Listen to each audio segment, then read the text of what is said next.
Comparto con usted el resumen del libro Democracia envenenada, Rusia en la era de Putin, del escritor y periodista noruego Bernhard Mohr. Bienvenidos entonces a mi canal Libros en 10 minutos y lo invito a que usted conozca el argumento del libro y decida si es de su interés. El escritor, editor y periodista noruego Bernhard Mohr viaja a Rusia en el 2006 para fundar un periódico que con el tiempo se convierte en crítico a la gestión de Putin. Años después, los inversionistas noruegos deciden vender y Mohr abandona el territorio ruso. Transcurre una década y regresa a Rusia, pero descubre que sus antiguos compañeros que antes examinaban con ojo crítico la orientación de la política rusa bajo el liderazgo de Putin, ahora la aceptan y la comparten con cierta acomodación.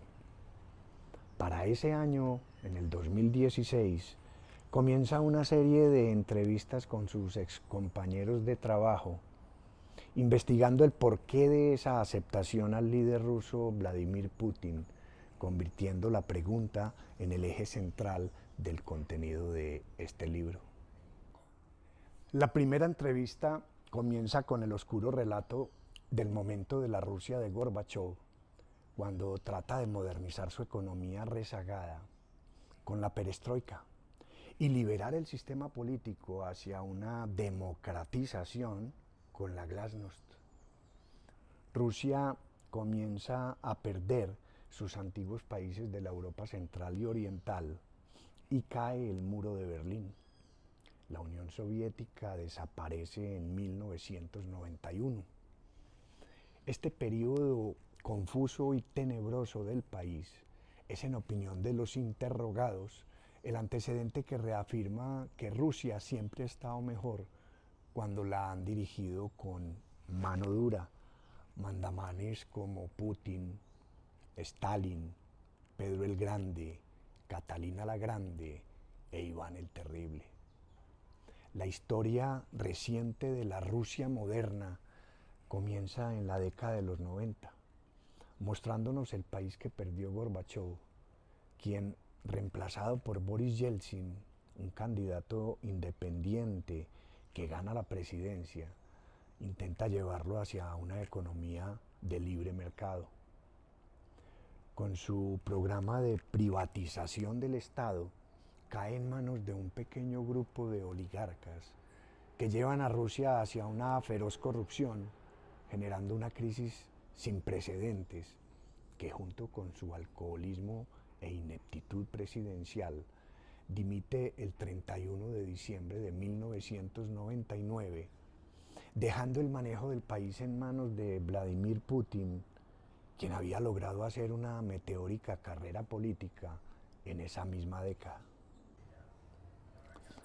Con la llegada de Putin a la presidencia y su imagen de político pragmático, duro y decidido, comienza su presidencia en el periodo 2000-2004 y es reelegido para el 2004-2008.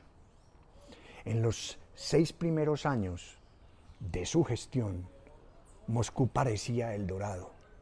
El PIB se duplicó, los ingresos de la burocracia estatal crecieron y la inversión extranjera floreció, generando empleos nuevos muy bien remunerados.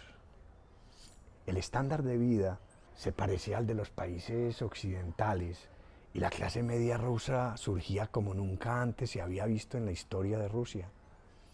Pero llegó el 2009 con la crisis financiera mundial, afectando a Estados Unidos y los países de la Unión Europea y Latinoamérica. Pero Rusia también es tocado por la crisis. Putin llega a su tercer mandato en el 2012, muy cuestionado por posible fraude, después de haber ajustado el periodo presidencial a 6 años en el gobierno anterior, liderado por Medvedev, para el periodo 2008-2012, nombrando a su aliado Putin como primer ministro. En el 2014 llega la crisis con Ucrania, con los disturbios en la plaza Maidán, en el centro de Kiev, su capital.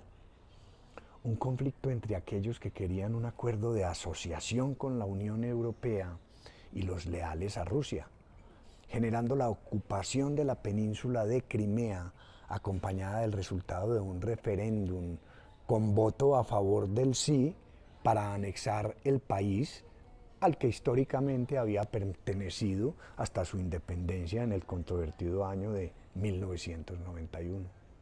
Al este de Ucrania, en la región del Donbass, las provincias de Donetsk y Lugansk se declaran repúblicas independientes de Ucrania con el apoyo ruso.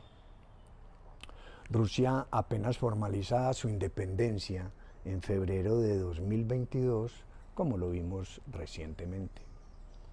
La política interna del país en la administración Putin muestra un saqueo continuo de la propiedad estatal, recompensando a los oligarcas que se mantuvieron leales a él. La Rusia de 2016 ocupa el puesto número 119 entre 176 países en los índices de corrupción mundial, pero aún así con esta crítica calificación, desde que Putin asume el poder, el ingreso promedio de un hogar ruso se multiplica en más de 7 veces en tan solo algo más de una década. Expresan los rusos de ese momento que con Nikita Khrushchev el mundo se reía de ellos. Con Boris Yeltsin y Gorbachev faltaba fuerza, pero con Putin hay respeto. Putin es elegido nuevamente en el año 2018 por 6 años adicionales hasta el 2024. A 2 años del final de este periodo, aún falta mucha tela por cortar. Continúan las entrevistas de Moore sobre la popularidad de Putin. Un nuevo interrogado afirma que Putin ha logrado que el país vaya por el camino correcto y que es ilógico que los países independentistas miren más a Europa que a Rusia, cuando su ADN es más ruso que occidental. Otro de los interrogados afirma que Putin devolvió la autoestima a los rusos, una palabra que la historia rusa ya había borrado. Entrevistas adicionales sugieren que el giro realizado por Rusia a finales de los 80 y la década de los 90 no fue bien aprovechado por Occidente.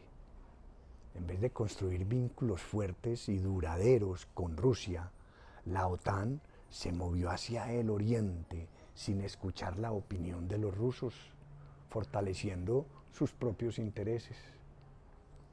Para otro de los cuestionados, que complementa la respuesta con la historia, menciona que Rusia queda atascada en el medioevo hasta el siglo XVIII, cuando Europa ya se estaba transformando hacia una democracia representativa en medio de una burguesía naciente.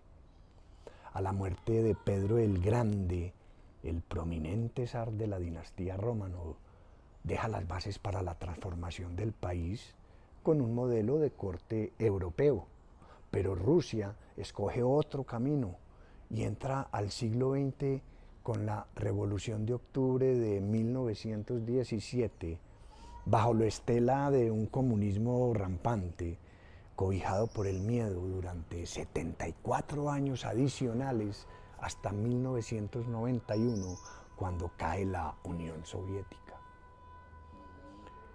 En los años 90 del mismo siglo se entra nuevamente a un periodo de transformación traumático y caótico. Pero para la década siguiente, la primera del nuevo siglo XXI, con Putin, es posible salir de aquella cotidianeidad patriarcal, logrando que el ruso promedio recobre su autoestima, acrecentando una clase media con confianza en sí misma. En su viaje a Moscú, para otra de sus conversaciones, revalida que los moscovitas tienen una mejor calidad de vida que antes e incluso que el resto de los rusos. Se observa que aunque Putin no es ninguna pera en dulce, los rusos de clase media tampoco se molestan como para oponerse al régimen. Otro consultado afirma que Putin ha logrado mantener el conflicto con Ucrania a fuego lento, a pesar de eventos como el de la tragedia del avión de la Malaysian Airlines en el 2014, cuyos indicios apuntan a haber sido derribado por un misil ruso, una hipótesis desmentida por el Kremlin, aún sin resolver. Para otros interrogados, el único hecho histórico en que los rusos han estado todos de acuerdo es la celebración del 9 de mayo, que conmemora el Día de la Victoria, cuando la Unión Soviética derrota la Alemania nazi en 1945. En adición a la argumentación en pro de la Rusia de Putin, están los comentarios que acuden al nacionalismo ruso, ofreciendo a sus ciudadanos el respeto a una Rusia por parte de otros estados. La cultura nacionalista no debe verse como política cultural, sino más bien como estrategia de seguridad nacional, asegurando el control de los medios bajo el concepto de neutralización de la quinta columna, es decir, bajo la contención de aquellos medios que son leales al bando enemigo, que generan una comunicación extranjera aliada al lado de Norteamérica, desarrollando una guerra de información contra Rusia. En opinión del último entrevistado, Occidente se equivocó cuando envió a Rusia unos mercantilistas que utilizaron el país para su propio beneficio. Occidente cada vez se parece más a Rusia, y para ilustración de esto, solo recordemos cómo los británicos abandonaron la Unión Europea con el Brexit. Y Norteamérica eligió un presidente como Trump, una victoria del autoritarismo, de la misoginia y del racismo. Termina el autor del libro afirmando que Putin mantendrá caliente la crisis de Ucrania tanto tiempo como sea necesario, pero que su embeleco no durará para siempre. Estas premonitorias palabras se reflejan un lustro después de editado el libro para el primer trimestre del 2022. El pronóstico del autor se cumple a cabalidad con la invasión de Rusia a Ucrania. El mundo hoy está a la espera de lo que le deparará a la humanidad este complejo conflicto. Solo dos preguntas me hago después de leer el libro.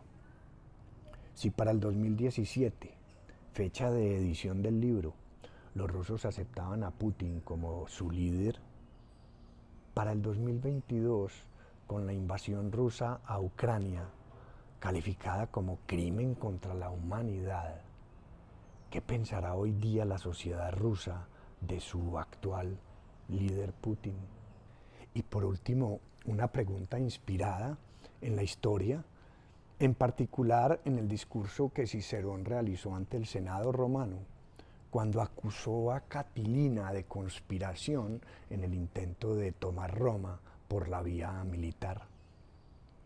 ¿Hasta cuándo abusarás de nuestra paciencia, Putin? ¿Hasta cuándo?